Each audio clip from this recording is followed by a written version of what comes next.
Hi friends, నమస్తే friends. ఇవాళ మీకు చూపించే రెసిపీ ఏంటంటే క్యాటరింగ్ వాళ్ళు చేసే క్యాబేజీ 65ని ఇవాళ మీకు చేసి చూపించబోతున్నానండి. ఈ క్యాబేజీ 65ని పప్పు చేసుకున్నప్పుడు కానీ లేదా సాంబార్ కానీ పప్పుచారు కానీ పెట్టుకున్నప్పుడు సైడ్ డిష్ కింద తినడానికి చాలా బాగుంటుందండి.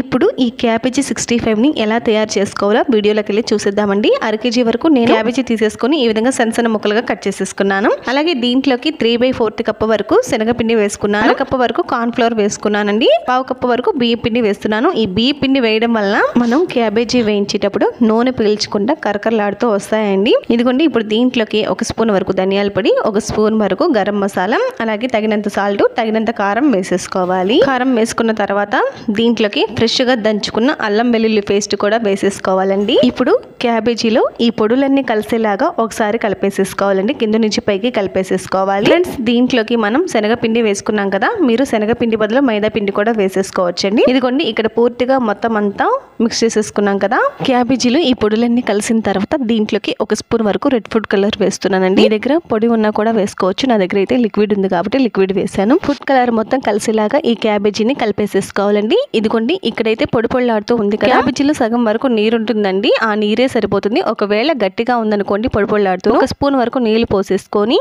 ఈ విధంగా ముద్దలా కలిపేసేసుకోవాలి. మనం పకోడీలకి పిండి ఎలా కలుపుకుంటామో గట్టిగా ఆ విధంగా ఉండాలండి పిండి కన్సిస్టెన్సీ అనేది. ఒకవేళ మనం కలిపేటప్పుడు పిండి కొంచెం లూజ్గా ఉందనుకోండి 2-3 స్పూన్ల వరకు బియ్య పిండి కానీ కార్న్ ఫ్లోర్ కానీ వేసేసుకుంటే సరిపోతుందండి. ఇదిగోండి, ఈ విధంగా ఉండాలండి పిండి అనేది గట్టిగాను. ఇప్పుడు స్టవ్ వెలిగించుకొని బాండీ పెట్టేసుకుని డీప్ ఫ్రైకి సరిపడా ఆయిల్ పోసేసుకుని ఆయిల్ బాగా వేడైన తర్వాత మనం ముందుగా కలిపి ఉంచుకున్న క్యాబేజీ మిశ్రమాన్ని మనం పకోడీలు ఎలా వేసుకుంటామో అలాగే వేసేసుకోవాలండి. నూనెలోకి విడివిడిలాడుతూ వేసేసుకోవాలి. ఇదిగోండి, ఒక వాయి వేసేసుకున్నాం కదా. ఇప్పుడు దీన్ని 1 నిమిషం పాటు వేయించుకున్న తర్వాత దీన్ని తిరగ వేసేసుకోవాలి. ఇలా తిరగ వేసుకున్న తర్వాత ఒక 5 నిమిషాల పాటు వీటిని కలుపుకుంటూ వేయించుకోవాలండి. అప్పుడే కరకరలాడుతూ వస్తాయన్నమాట.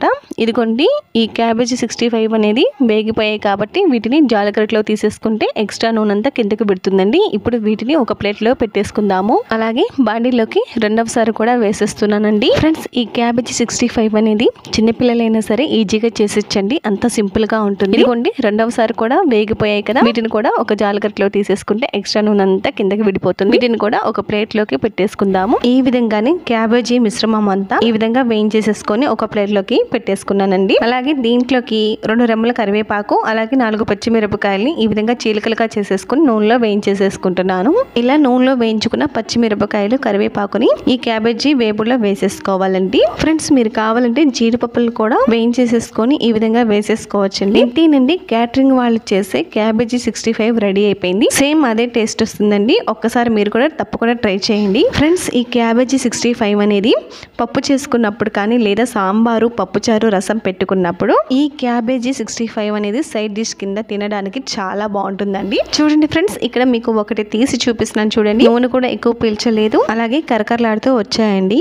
ఫ్రెండ్స్, మీరు కూడా మీ ఇంట్లో ఈ క్యాబేజీ 65 ని ట్రై చేసి టేస్ట్ చేసి మీకు ఎలా వచ్చిందనేది నాకు కామెంట్ సెక్షన్ లో చెప్పండి. కామెంట్ చేయడం మాత్రం మర్చిపోవద్దు. ఫ్రెండ్స్, ఈ వీడియో చూసిన తర్వాత రెసిపీ కనుక నచ్చినట్లయితే ఒక లైక్ చేసి అలాగే మీ ఫ్రెండ్స్ కి, బంధువులకి షేర్ చేయండి. మరిన్ని రెసిపీస్ కోసం నా ఛానల్ ని తప్పకుండా సబ్స్క్రైబ్ చేసుకోండి. సబ్స్క్రైబ్ పక్కన బెల్ బటన్ ఉంటుంది కదండి, అదొకసారి యాక్టివేట్ చేసుకున్నారంటే నేను చేసే వీడియోలని మీకు ముందుగానే వచ్చేస్తాయండి.